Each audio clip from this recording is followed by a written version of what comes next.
সালাতে দোয়া কবুল হয়। সালাতে দোয়া কবুলের 3 জায়গা। একটা হচ্ছে তাকবীরে তাহরিমার পরে আমরা সানা পড়ি না, আমরা তো একটা পড়ি। আল্লাহর হাবিব সুন্নাহ এবং নফল নামাজে আরো পড়তেন সানা, ওই দোয়া কবুল হয়। 2 নম্বর জায়গা সালাতে সেজদায় পড়ে দোয়া করলে কবুল হয়।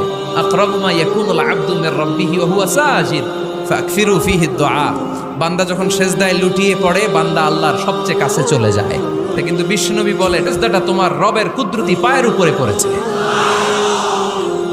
সেজদায় পড়ে দোয়া করেন। সালাম ফিরানোর আগে বিশ্বনবী দোয়া করতেন, লা ইউসাল্লিমান্না আহাদুকুম হাত্তা ইয়াতাআওয়াযা মিন আরবা'a। আল্লাহর হাবিব বললেন 4 জিনিস থেকে পানাহানা আছে, আমার কোন উম্মত যেন সালাম না ফিরায়। তারা যেন পড়ে আল্লাহুম্মা ইন্নী আউযু বিকা মিন আযাবিল কবর, আউযু বিকা মিন আযাবি জাহান্নাম, আউযু বিকা মিন ফিতনাতিল মাহইয়া ওয়াল মামাত, আউযু বিকা মিন ফিতনাতিল মাসিহিদ দাজ্জাল। আল্লাহ কবরের আযাব থেকে বাঁচাও, আল্লাহ জাহান্নামের আগুন থেকে বাঁচাও, আল্লাহ